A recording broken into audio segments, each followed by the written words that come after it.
বেড়ে রান্না করেছে। হ্যাঁ, দেখলে দিদির কাণ্ডটা দেখলে? আজও মাছের মাথাটা বর্দার পাতেই দিল না। আর মুখ বুজে থাকাটা ঠিক হবে না। বলি বলি আমাদের স্বামীরা কি ফেলনা নাকি? হ্যাঁ, সে তো নয়, কিন্তু কি করবে শুনিয়ে? শাশুড়ি মাকে গিয়ে জানাই। চলো। হ্যাঁ, চলো চলো চলো। হ্যাঁ গো, তোমায় আর একটু ভাত দেবো? না না না, আমার লাগবে না, তুমি একটু ওদের জিজ্ঞেস করো। করবো গো করবো, সে আর তোমায় বলে দিতে হবে না। তোমাদের কারো ভাত লাগবে ঠাকুরপো? না না, লাগবে না লাগবে না।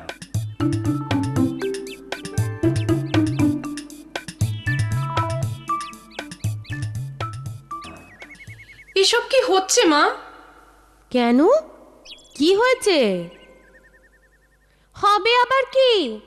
আজও আপনার বড় বউ সেই একই কাণ্ড ঘটিয়েছে। কি করেছে সে? মাছের মাথাটা আজও বর্দার পাতেই তুলে দিয়েছে। আর তাই তোমরা তিনজনে মিলে আমার মাথা খেতে এসেছো? বাহ, দোষ করলো বড় বউ, আর আপনি আমাদের দুষছেন? তোমাদের দোষ দিয়ে কি হবে মা? দুষছি আমার কপালকে। বড় সাত করে 4 ছেলের বিয়ে দিয়ে ঘরে বউ এনেছিলাম কি না? এটা কিন্তু কোনো বিচার হলো না মা। ছোট ঠিক কথাই বলেছে।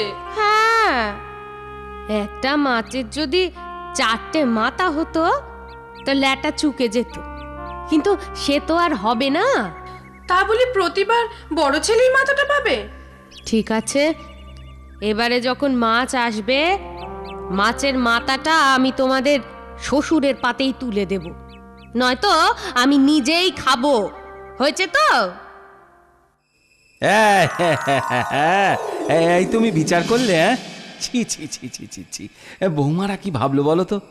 ও, এখন সব দোষ হলো বুঝি আমার? না, তোমার নয়, আমার।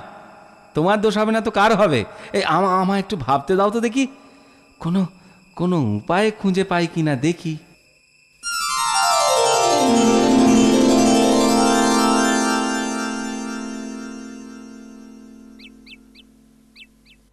এই নাও, এই নাও, তোমাদের প্রত্যেককে আমি 100টা করে ধান দিলুম।